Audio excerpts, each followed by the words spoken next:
As a reminder to all of our members, we will indeed have to do a roll call vote for each item, as is typical with a teleconference as well. So if I may, without further ado, Steve Hanna, he's absent. Donald Wynn, Mr. Wynn, thank you, sir. Christy Halbert, Present. Patrick Wynn. Here. Great. Looks like we have a quorum, so I'll jump right off and then we'll do the notice of meeting. Notice of December 17, 2018 meeting of the Athletic Commission was posted to the website on December 7th, 2018. As is common with all teleconferences, we have to do a statement of necessity and then vote to affirm or approve that if that be the will of the body. Let me jump right in there. According to TCA 844-108B2, if a physical quorum is not present at the location of a meeting of a governing body, the governing body must file such determination of necessity, including the recitation of the facts and circumstances on which it was based, with the Office of Secretary of State no later than 2 working days after the meeting. Furthermore, TCA 844-108A3 defines necessity as matters to be considered by the governing body at that meeting require timely action by the body, that physical presence by a quorum of the members is not practical within the period of time requiring action, and that participation by a quorum of the members by electronic or other means of communication is necessary. This is a regularly scheduled meeting for the Tennessee Athletic Commission. The purpose of today's meeting with one member attending by teleconference is to discuss the agenda as noticed on the website earlier. If that statement comports with the will of the commission and the commission would like to adopt it, if I can have a motion in that regard. I'll make that motion. All right, thank you, Dr. Halbert. Do we have a second? Yes, second it. Thank you, Mr. Wynn. Now for a roll call vote, let me go down the list, and aye or nay or yay, we'll take it. We've got Donald Wynn. Aye. Christy Halbert. Aye. Patrick Wynn. Aye. All right, that's passed. We'll move on to the agenda. As for the agenda, typically we try to move within the framework of the agenda, but today we have one member that's only going to be on the line for about 30 minutes. So to honor his time and to get as much accomplished as we possibly can, we're going to move all the actionable stuff to the front if the commission would will that. If that's okay, if we can have some flexibility in that regard, can I get a motion in that regard? Thank you, Dr. Halbert. Do we have a second? Yes, we got a second. All right, Mr. Wynn, thank you. Now for roll call vote, Donald Wynn. Aye. Christy Halbert. Aye. Patrick Wynn. Aye. All right, thank you. So then the first item that we'll hit then to keep this moving will be the legal report. Before we begin, we do have a new disciplinary action counsel. She's not new to commerce and insurance or to law. She's been practicing law in private practice for 16 years before she came to us, and spent 2 years working various boards, one of our largest boards in Cosmo and Barber. So she's a very steady, able hand. So we're very fortunate to have her. I anticipate that Ms. Spicer will do a fantastic job, and has been the case so far just in the short dealings we've had with this board and our interactions. So thank you, and we look forward to continued service from her as well. Ms. Spicer, if you would. Okay. Thank you, and I appreciate the introduction. Again, my name is Pam Spicer. I'm legal counsel, disciplinary counsel for this board, as well as other boards within the department. I will be handling the first complaint, which is case number 2018-073461. I will summarize the complaint for you. This was a professional mixed martial arts event. The complainant is the combatant, which is complaining that the referee, which is the respondent, basically called the fight too early when the complainant had the opponent in a submissive position. Then, after it was determined that the fight was actually not over, he put both of the fighters back in a neutral position. Based on my review of the statute, I don't see any jurisdiction for us, and I'm recommending closure. Of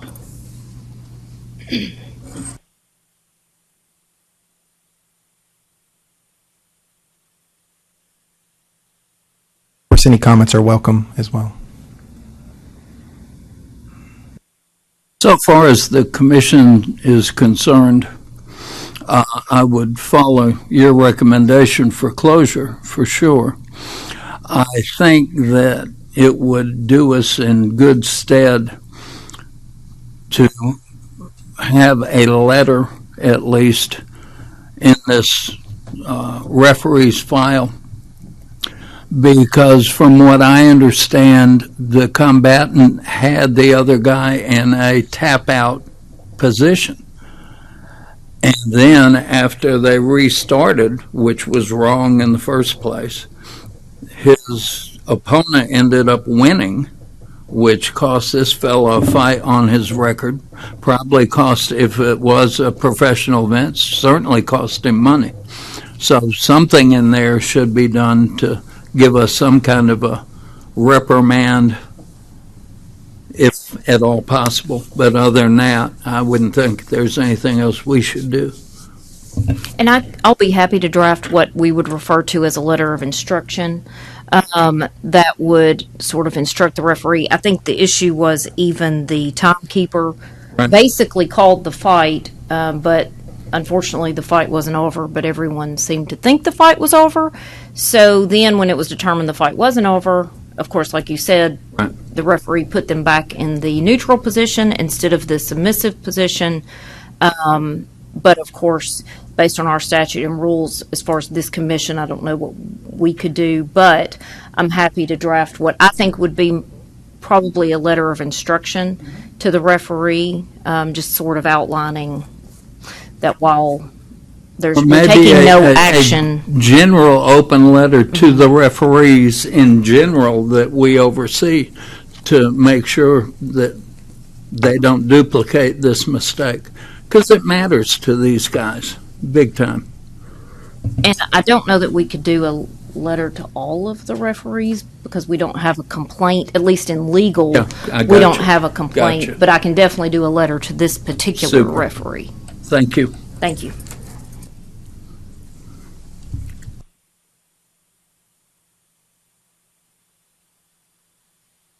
If we can, since we've only got two, we'll just vote on each one. So if, was that your motion to accept recommendation, or did you want to? I accept recommendation. Okay. I do. Do we have a second to that regard? I'll second it. All right. Thank you, Dr. Halbert. For roll call then, Donald Wynn, Aye. Dr. Halbert, Aye. Patrick Green. Aye. All right. Thank you. That one is passed. If we'll move to the second one, please. Sure, this one is mine, my last one. I actually have a verbal update to what you have written here, what I have written here. So this is involving an individual who has an event permit but also a promoter license. So it shows the event permit, but he is also a promoter. We had a combatant allege that this respondent had not paid purse after to any of the combatants in a timely manner. An investigation was conducted. The referees and most of the majority of the combatants in this case indicated that they were in fact paid. Two stated that they were not. In light of the fact that there were some inconsistencies on both sides of the party, I just asked that this promoter produce proof that they've paid all of their combatants. It took some time before actually I had already written this, but finally he did send me a copy of the entire receipt book, which showed each person being paid, and they were dated for the date of the fight, which is really where our rule comes in. The complainant in this case actually withdrew their complaint later as well. I think it just kind of got a little heated. But so I have originally recommended a penalty based on the fact that I didn't have the proof on those two, but now I do. So I would amend my recommendation and request closure in this case, since as far as the evidence I have, it looks like everyone was paid and timely. Would move that we close it then. Yep. I'll second that. All right. Thank you. For roll call vote then, Donald Wynn, Aye. Christy Halbert, Aye. Patrick Green. Aye. Thank you. I believe that concludes the legal report then. We'll move on to legislative updates and then, of course, the two rule amendments that we have listed for legal. Absolutely. So our legislative update really is related to our rule packets that we have moving. I believe we're up to 4 total. Well, we have 2 that are moving and 2 new ones today. I was very fortunate today to get back from the AG through pre-approval our amateur deregulation rules as well as our new weigh-in and gloves rules. They have been given the okay to move to the next step of the process. So hopefully we'll be getting those moved. I think that this is a very rough guesstimation. Let me be very clear. A lot lot of the rulemaking process is us sending it to other people and then following up with those people. So it looks like we would guess these rules would be effective by the end of spring, maybe the beginning of summer, hopefully sooner, but that's where we're at. And so we're very happy to get those back from the AG, and I will have those on to the next step tomorrow morning. So that's really it for the old rules. Nothing, they didn't change anything. They were happy with how they were. So there's nothing substantive for me to bring to you. We do have two new rules I wanted to have the commission consider.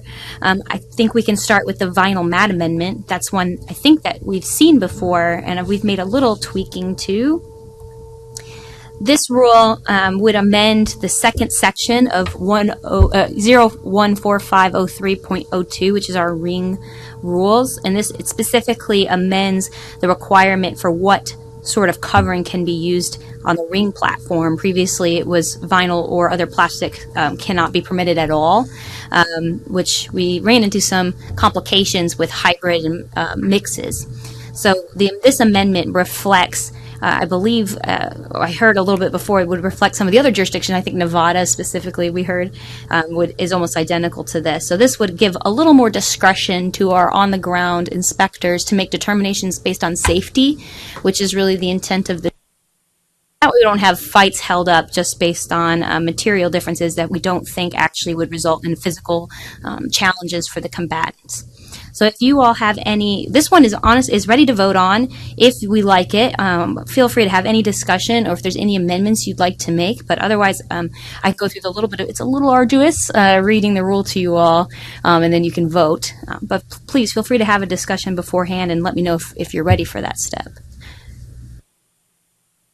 I have, since our last meeting in September, spent a good bit of time researching in the MMA and kickboxing community what the different ring surface and how promoters, fighters, and such felt about what we're looking at here. It's my belief that as written, as you have revised things, that it would be very acceptable. As you pointed out, I found out that we are totally in line with what the largest boxing commission and such, Nevada State Boxing Commission, is doing with ring surfaces and other states around us. So I think we're exactly where we need to be in the mix. Comments, Dr. Halbert? No, I agree. Okay, great. Mr. Wren, would you like to make a motion in that regard to accept the rules as written? Yes, I would. Can I ask Dr. Halbert a question before we move on? Please. Does this affect amateur stuff at all? Amateur boxing rules, as governed by USA Boxing, already allow other types of material. Beautiful. Thank you. Then I would love to make a motion in support of the way it's drafted here. Mr. Wren, do we have a second in that regard? I'll second it. Thank you, Dr. Halbert. All right, before we roll call, I can Please, go ahead and you're- read it in, and that way your vote, you can just vote once and be finished with it. Okay, this amendment for your approval, members of the commission, is an amendment to Rule 0145-03-.02, our ring rule. The rule would seek to is amended by deleting the language vinyl or other plastic rubberized covering shall not be permitted, and adding new language to paragraph 2A so that as amended it would read, materials made up of 100% vinyl or 100% plastic rubberized covering shall not be permitted. Blended materials may be accepted if approved by the Commission, the Executive Director, or the Executive Director's designee prior to use at a contest. Blended materials include those of which the surface contains a combination of vinyl or similar synthetic materials. The Executive Director or the Executive Director's designee shall make a determination of approval based upon whether or not the material creates an unreasonable risk of harm to any combatant that is not present with the use of that would not be present with the use of standard canvas or duct type material. Such danger shall include, but is not limited to, slipping, falling, or tears that would create lacerations to the body. The Executive Director may publish a list of material blends that have previously been determined as acceptable by the Commission. Going on, I apologize, it might be a little tedious, but we have some regulatory flex addendum questions to consider. Oh, it looks like this doesn't have, I did add that. Let me pull up my version. This version doesn't.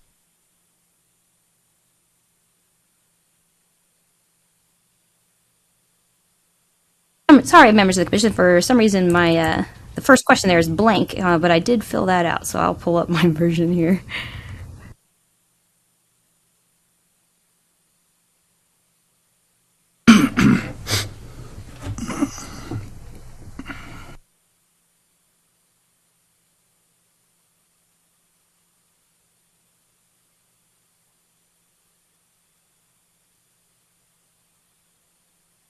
Okay, here we go.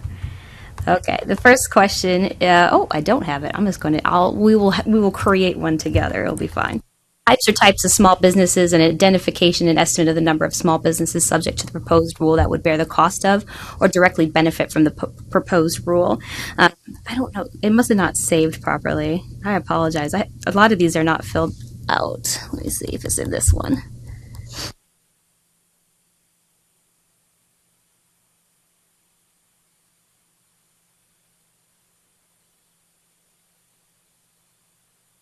Well, members of the commission, I'm so sorry. I don't know why those answers are not filled out, but I did get those numbers from Glenn. So we do know that this would obviously affect all of our MMA fighters and the promoters that are registered. So we would include in that answer the number of our registrants that we currently have, and we would indicate that this would be beneficial to them because it would offer those promoters and also combatants a variety of options for their vinyl matting, and would prevent possible stoppages of fights for mats that didn't comply, and allow a little more guidance and leeway for those members. So that would be our intended answer, and I will make sure it reflects as such in that question. Number 2, the question is the projected reporting, record keeping, and other administrative costs required for compliance with the proposed rule, including the type of professional skills necessary. There are no projected reporting, recording, record keeping, or other administrative costs required for the compliance of the proposed amendment. A statement of the probable effect on impacted small business and consumers. We would answer here similar to 1, this would allow more options for our licensed promoters to use a variety of mat materials and give the commission members or commission inspectors more opportunity to allow fights to continue with different mat materials. A description of any less burdensome, less intrusive, or less costly alternative. We would answer that question to say that there are no less burdensome, less costly alternatives for achieving the purpose.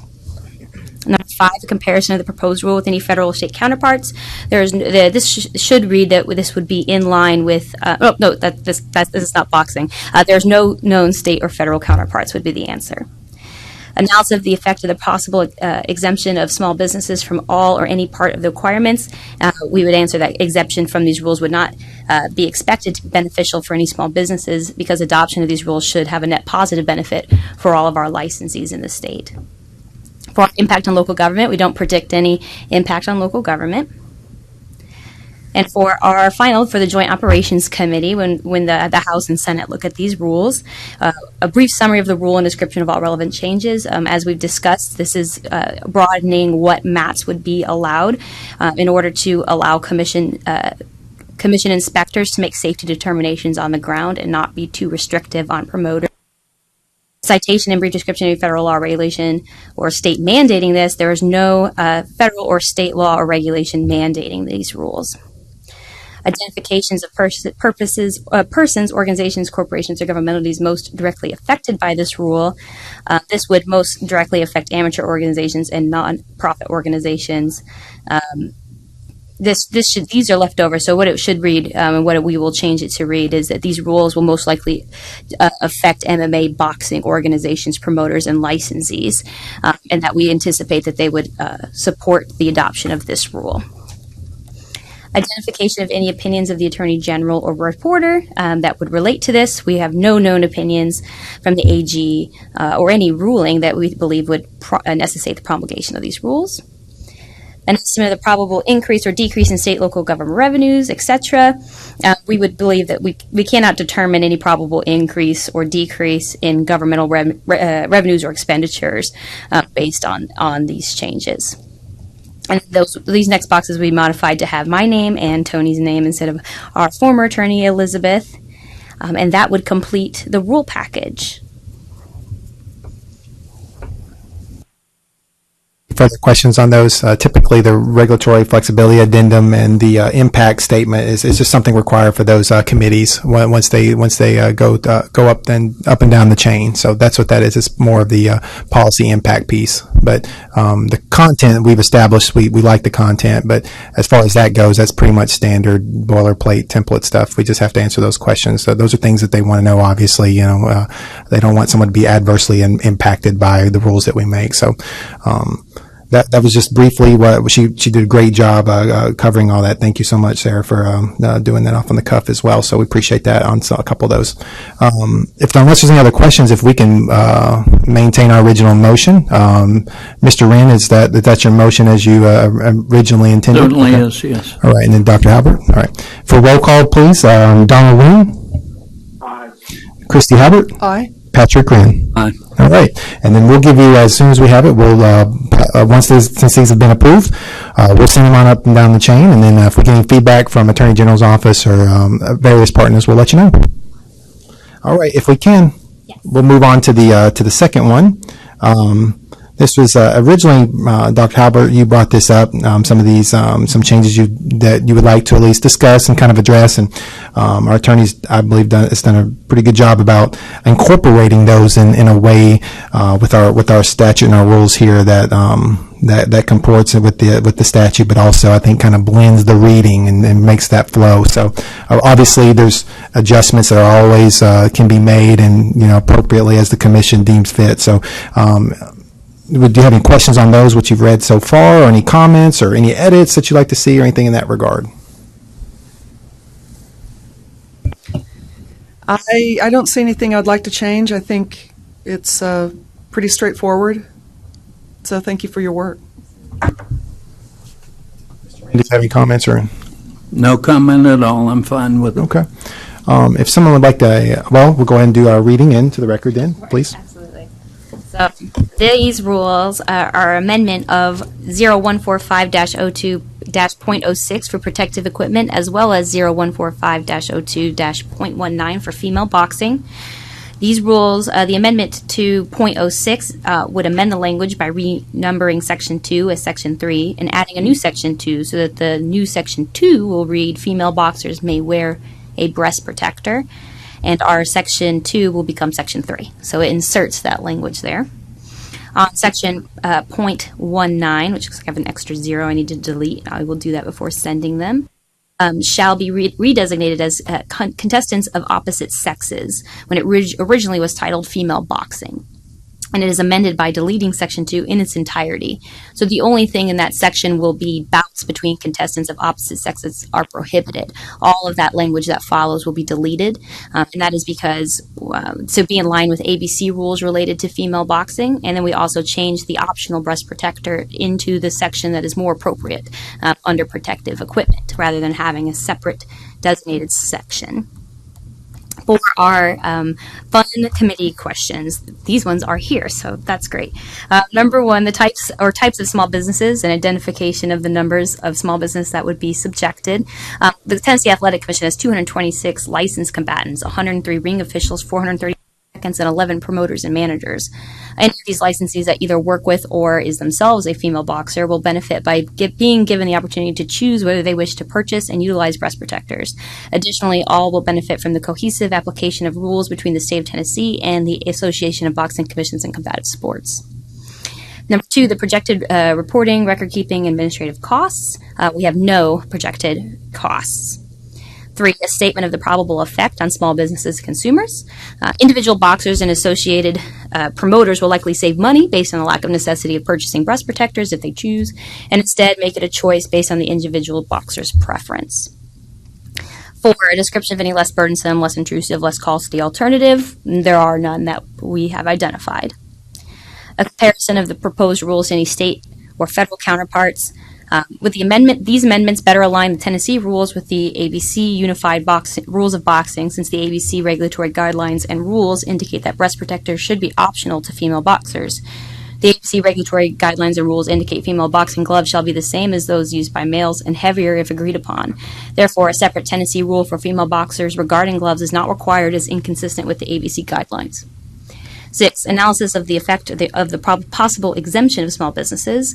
Exemption from these rules would not be expected to be beneficial for small businesses because adoptions of these rules should have a net positive benefit for all licensees in the state. We project no impact on local government. And on to our joint GovOps friends questions. A brief summary of the rule. The amendment relocates the requirements related to breast protectors to the protective equipment section of the rules and changes the breast protectors from required to optional. This change is in line with ABC regulatory guidelines and rules for all. Additionally, female boxer gloves weight requirements have been eliminated to allow female boxers to box with the same weight gloves as male boxers, which is also in line with ABC regulatory guidelines and rules for all. A citation and brief description of federal law or regulation mandating this. The ABC regulatory guidelines and rules for all set out the national standards for boxing. The amendments proposed bring tenancy rules into alignment with the ABC. C, identification of persons, organizations, corporations, governmental entities most directly affected by this rule and whether they would urge adoption or rejection. These rule amendments will most directly affect female boxers and promoters managers working with female boxers. It is anticipated female boxers and promoters would support the adoption of these amendments. Amateur organizations will most likely support the adoption of this rule. Tennessee Athletic Commission urges the adoption of this rule. Identification of any opinions from the AG. We have not identified any. An estimate of the probable increase in revenue on a state and local level. We cannot determine any increase or decrease in governmental revenues as a result of this amendment. And who just joined us as people with knowledge. That's the end. Since we got our member on the line, so I really appreciate you packing that in to get that done. Is there any questions or comments? Okay. Unless there's any additions or revisions to what is before us, do we have a motion to approve the rules as stated? I'll make the motion. All right. Thank you, Dr. Halbert. Do we have a second? A second. Thank you, Mr. Wynn. For roll call vote, Donald Wynn, Aye. Christy Halbert, Aye. Patrick Wynn. Yes. All right, thank you. That has been approved. And like the other, we'll move those on up the chain. And if we have any feedback, or we'll, of course, keep you updated every step of the way. If we can, because I want to take advantage of Mr. Wynn's time, if we can move to physical exam form.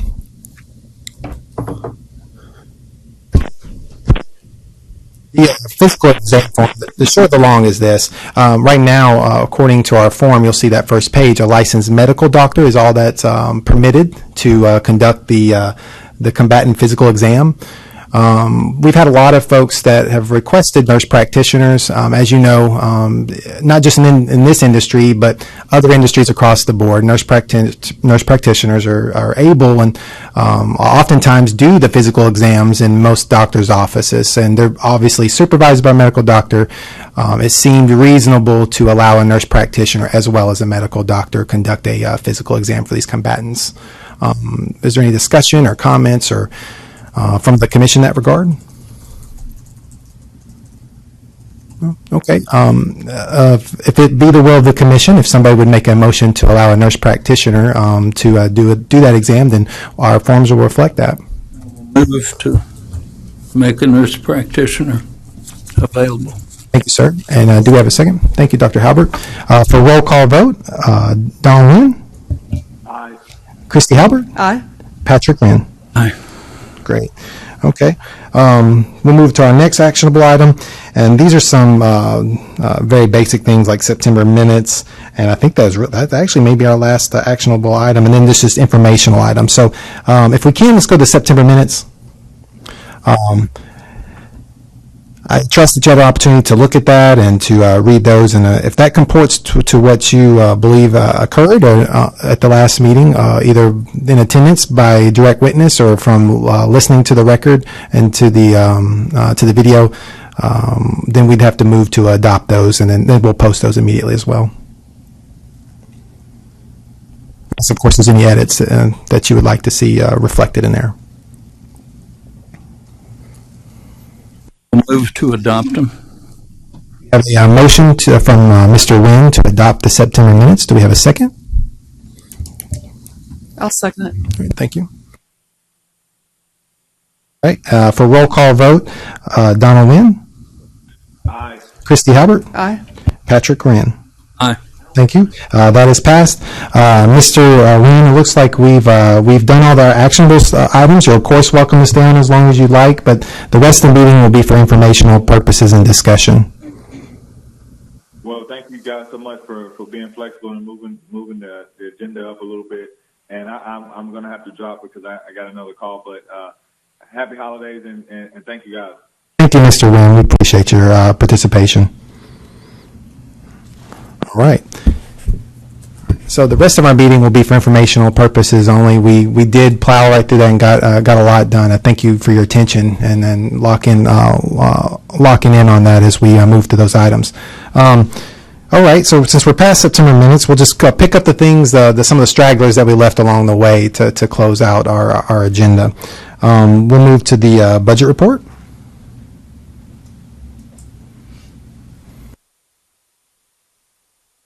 And this will all be informational.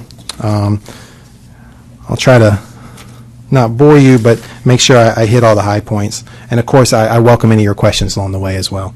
We have 2 pages here. What we're looking at is just the trend analysis. We've already covered the reserve at our last meeting, which is the overall budget health. And then this is our current year, our fiscal year, reflecting each month, current to date. And then that second page is basically the Edison expenses, basically the line item expenses that feed into that budget, that trending analysis. If you're like me, you see a lot of red there. That is concerning. Primarily, we've plugged some of the gaps through inspections by trying to hire part-time inspectors, and we have seen a dip in expenses there, so that's been helpful. Also, done a pretty good job about closing some of the complaints that aren't in jurisdiction, so we're not tying up billable hours to our attorneys, so we have less legal expenses there. I didn't see anything in the budget that is out of ordinary. What it comes down to is revenue, really. It's a matter of just not having the revenue to get us back into the black. We're not covering our expenses, and that's not necessarily unusual. But we haven't had any of our big shows that come in our area to really offset that. And where that'll get revisited is at the sunset hearings every 2 years. We have to be self-sustaining by statute, and so they're looking at not just 1 year; they're looking at the overall health over 2 years, a typical renewal cycle. So if we had either a big show this fiscal year or even the next or the promise of one on the record, then we'd be okay. But until then, we're always looking at expenses, and we're trying to plug those gaps where we can. But when you have to employ legal staff to look at the complaints, and you also have to employ inspections team to make sure that all of our laws and rules are enforced. Even though we're using part-timers, it's still when you're getting a gate fee of about $500, and then maybe a percentage if the show is a little bit larger of over $500. Obviously, that's not going to cover an inspection staff of 5 or 6 people, even if 2 or 3 of them are part-timers. You're just not going to do that. Of course, we always welcome comments in that regard from our experts, and if you have anything that you can borrow from your experience or wisdom, then I'd love to explore that. And that's another reason why I'm really excited about you expressing an interest to go to our shows and to look at those things. So as we do that critically together, I'm optimistic that we have at least done our due diligence. So we can't force a big show necessarily to come. We've got a lot of great shows, medium shows, a lot of shows we haven't seen a dip in shows. Actually, we've seen an uptick in some promoters. So business is happening here in Tennessee, just not the revenue coming in. And we can't we can't have the combatants bear the brunt of the revenue, because then that will kind of restrict our business. And so right now we just kind of have to see that in show revenues. So until that happens, I think we're just going to have to keep tracking. But we do look at each individual month to make sure that there's not some uptick in expense that needs to be addressed. When we saw the uptick in expense with inspections, that's when the wisdom of the executive management decided at that time to incorporate some part-time inspectors, and we've seen a great response from that. But I'll just give you sort of long. looks like basically we had revenue of $20,000 for the year thus far, and then of course expenses of $34,000, put us in a net of 14. So nothing terribly unusual about that, but we're just going to continue to watch that, and I'll keep you abreast of the situation and as we learn anything new. Is there any questions in regards to that in particular, or about any of those line items as well? Okay. All right, great. Well, that's you guys did such a great job, engaged, that we really pushed through to those important pieces. Front loaded our schedule. So it looks like we've got nothing but new business. I understand that we probably have some things that we may want to discuss. I know that being at least new to the commission, not the industry by any stretch of the imagination, but to the commission, probably have some ideas or anything that you may want to share with us. So this is time to do that if you like. Okay, I've got several items. So the first one, I just wanted clarification on the blood work rule. It's reflected in the minutes from September. I know that it seemed like from the minutes that the standard is 180. Is that correct? It's difficult to say standard because that can be somewhat subjective unless you just have that. Like, for example, we have 8 neighboring states, and I don't have all the data in front of me, but more than a handful, I wish I could see that now, but somewhere about 4 or 5, at least half, do the 180, and then others. We have 2 states that do a year. I think Mississippi and Alabama do a year.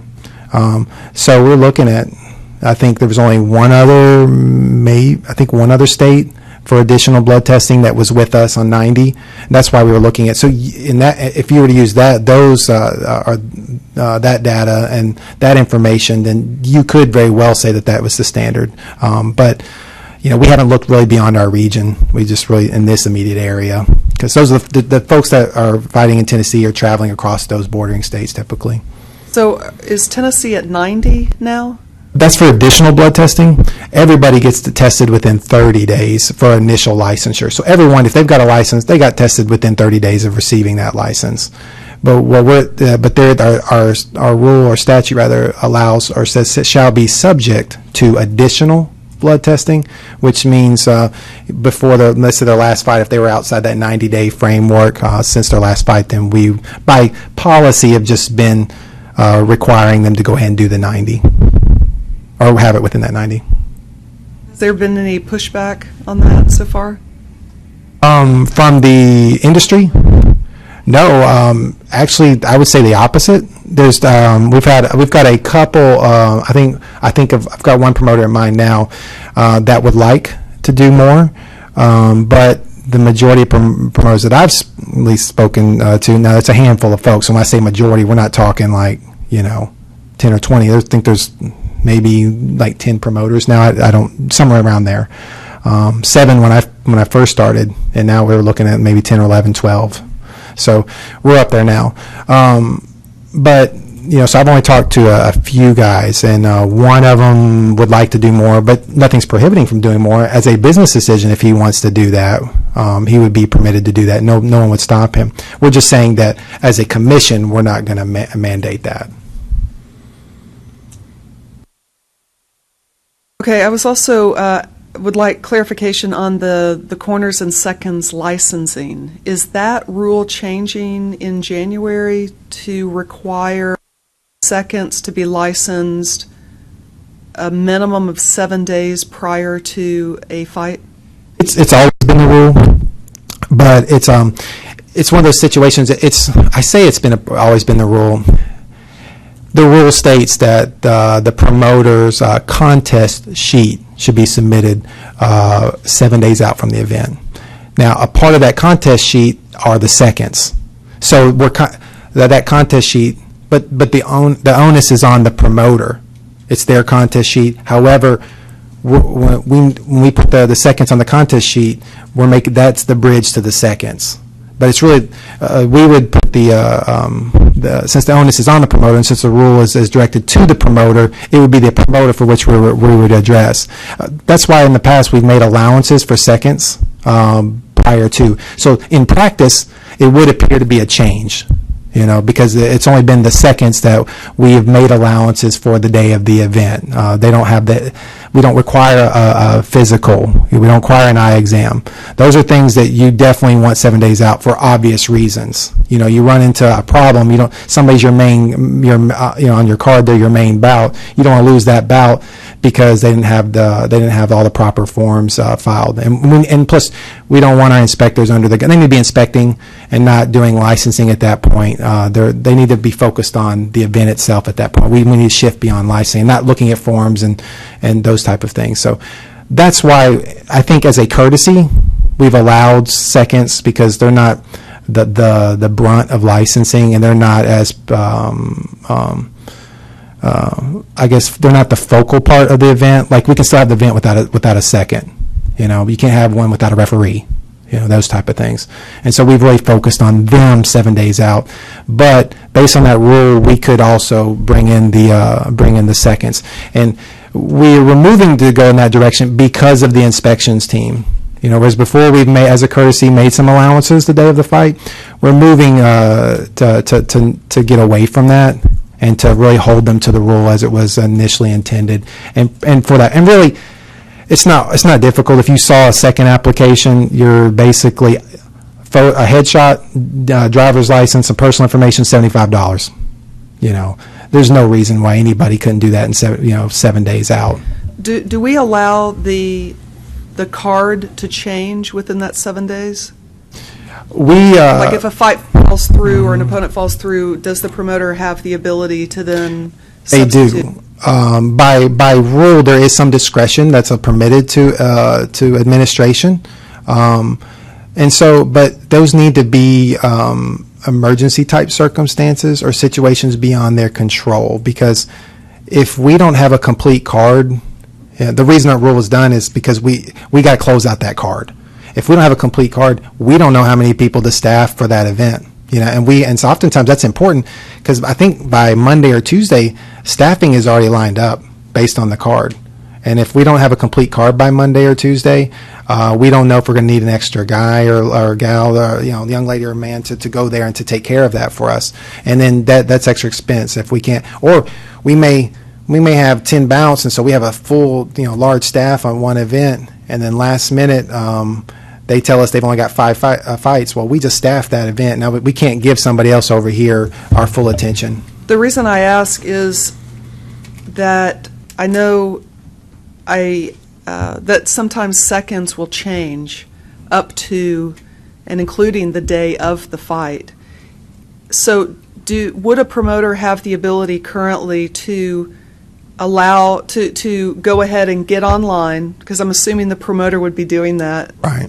In our industry, to go online, submit the headshot, the driver's license, all of the requirements, and get that done the day of? Or is the second or cornerman, are they bound by that 7 day?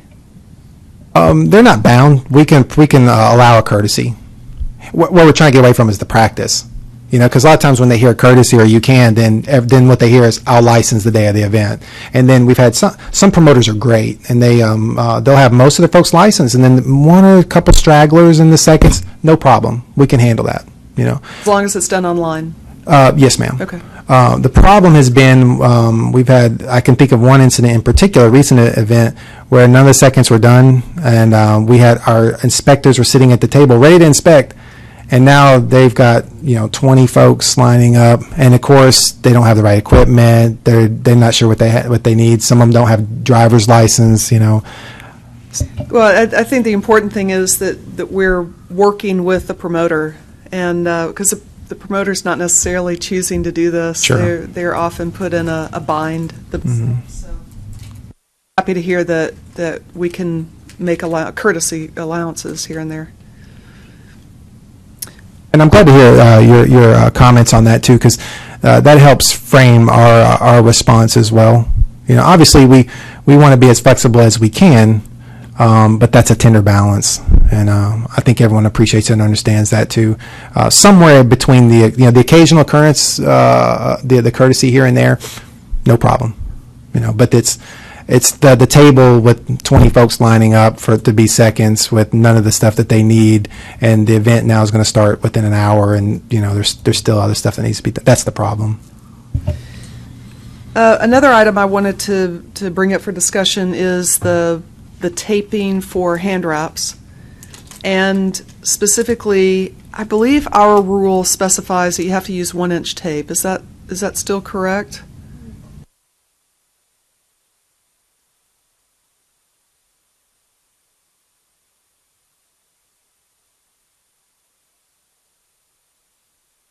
We have new rule amendments moving on this issue, so let me pull that up to make sure I see. Will say, rather.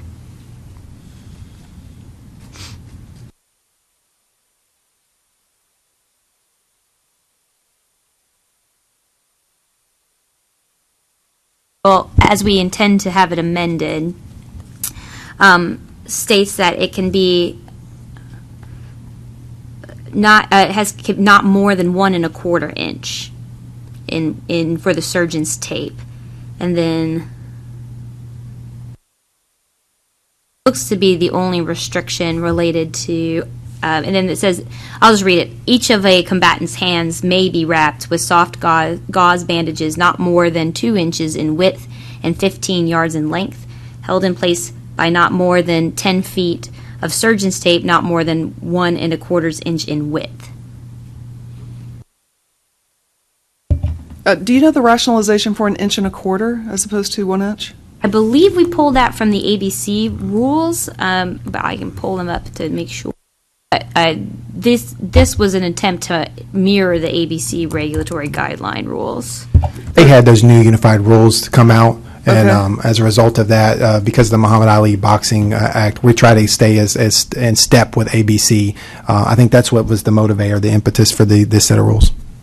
The reason I ask, everyone's looking at YouTube and trying to mirror what they see other professional boxers doing and cut men and all of that, and a lot of those famous cut men are using 2-inch tape around the wrist. Of course, not touching the knuckles and so forth, but around the wrist they're using 2-inch standard tape. I don't know if surgeon's tape is still the common phrase, but tape or then they're also using sometimes, I think it's 2-inch, like a crepe tape as well that you sometimes see online. I don't know how you feel about that, but What we see that's is what the ABC says. a lot of the MMA promotions, especially like UFC, they have their own tape. They won't let the fighters individually wrap or tape their hands. And their tape is in line with what you're saying, 1 inch. And they go like 8 feet instead of 10 feet in length, but still the 1 inch wide tape. Right, because we noticed that difference, and so did the Attorney General, between the championship rules and then the regular rules. So the championship rules allow up to no more than 2 inches, with no more than 1 to 1.5 of the gauze. And so there's a difference between the ABC's championship rules and then their guidelines for all.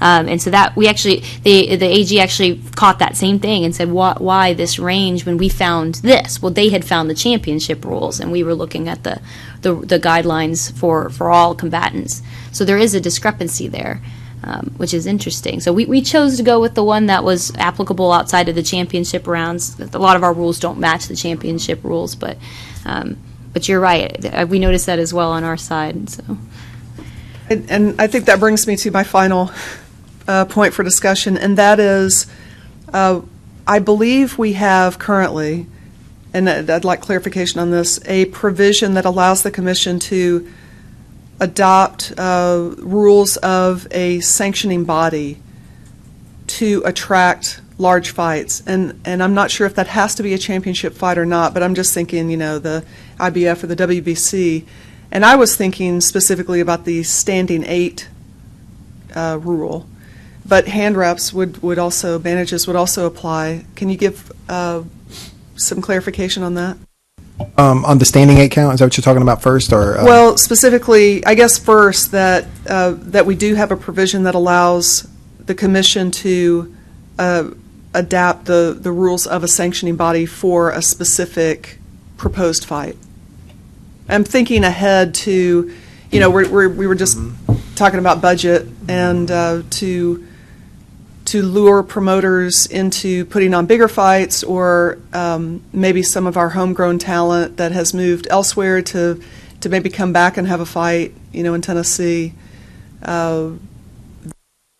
Rules of the sanctioning bodies that they are aligned with are in some ways more appealing to them than our rules. So do we currently allow adopting those rules if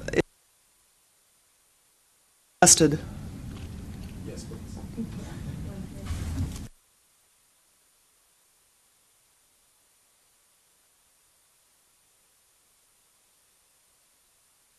Afternoon. Apologize that I was late getting to the meeting.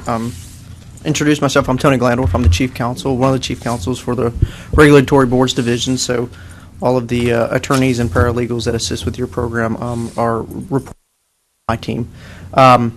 So I was going to try to answer your question because I think we've had limited experience with that question. I'll start off by saying I believe we have a set of rules that were. No, it's not a set of rules. There's a statute in there that basically says that during a fight you can have a commission member that would be available at the fight to watch and also to give any guidance they could about a rule. And so the way that we've done that in the past is, for instance, if the UFC comes and says, hey, there's this one rule about certain strikes that everybody wants to amend it kind of on the fly for our provisions or whatever, the commissioner that sits there says, okay, yeah, you all want to agree to that, everybody's good with that, we'll go ahead and do that. So if that answers your questions, we have amended those for those specific events as they've come up, so that one, it does attract a different, I think it attracts the crowd a little bit more, and I think they weigh in whether or not it's something that is that could create an undue risk to the combatants or not. And I think in the past we've seen, no, it's really just something that's standard out there and it's not going to create more of a risk out there, and they've done that. And I'm thinking specifically the last UFC fight in Nashville, I think there was an amendment to some of what or what not was a foul, I believe. Yeah. Yeah. I guess I'm motivated to try to bring in more revenue and make Tennessee a hospitable place for the larger events. Right, and I think so far, I was going to say earlier, and I paused myself, and it was that we're trying to amend a rule right now that for amateur events, for those sanctioning organizations, is that the executive director or the administrative staff would be able to have some leeway and say to amend those rules that would allow for those amateur events to not be strictly held by the events of the contests of the professional fights. So I think we've already tried to address it on that side of things, so that they could have more of those events and not have to deal with what they would consider overly restrictive rules, since they're generally not there's not as much profit involved or whatnot for those. Okay. I'd like to throw in a comment here, if I could. A little while ago, you were talking about upcoming big events that would square up our contribution to the overall everything. What I'm seeing over in Shelby County and that part of the state is some of the smaller shows are now starting to step up. They're certainly not UFC style by a long shot, but we've got one group that promoted that we went and saw a week or two ago, and their next show is going to be at the FedEx Forum. That's where the Grizzlies play. So if they're stepping up and trying to pay that kind of rent for an event, they're looking for a significant increase in their business. We also have V3, which is another organization over there that is wanting to step like Bellator has, which is certainly not UFC level, but is a whole lot bigger than our normal show. So my comment would be, I think in this next year we're going to see some MMA stuff and some kickboxing shows starting to step up on a little bit higher level than what we've had them in the recent past. So just something to throw in for you guys while you're thinking about the future and what we can do to bring in some revenue. I think that's, I appreciate those comments, and I think that squares exactly with what we're seeing with the promoters, 7 to 10 or 11 now all of a sudden, so there's some interest there in just 2 years. The deregulation package, which as our incubator for those events, we got to build first, and if the amateur organizations, if it's cost prohibitive for them to do business here, then they have to do that elsewhere, so then they're not going to have those that talent. That's going to be in the area for us to pull from for the big shows. And so I think there's some really positive steps, and I feel really optimistic. And I feel, obviously I'm glad that we can share that together as a commission and administration as well. So I would absolutely agree with you. I see it going in that direction. Questions or comments? Okay. All right. Well, I think we've covered everything. So I would say we'd move to adjourn, but we can't move to do anything now that Mr. Wynn's gone, and we already covered all the good business. So unless there's any one that would object, can we maybe adjourn? All right. Then we stand adjourned. Thank you.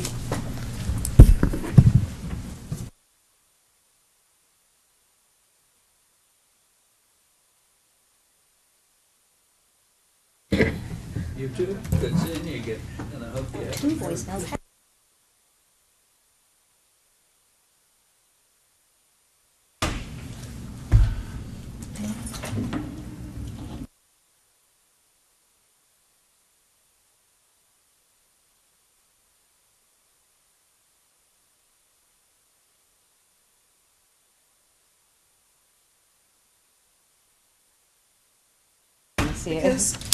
Thank you. Thank you. Absolutely.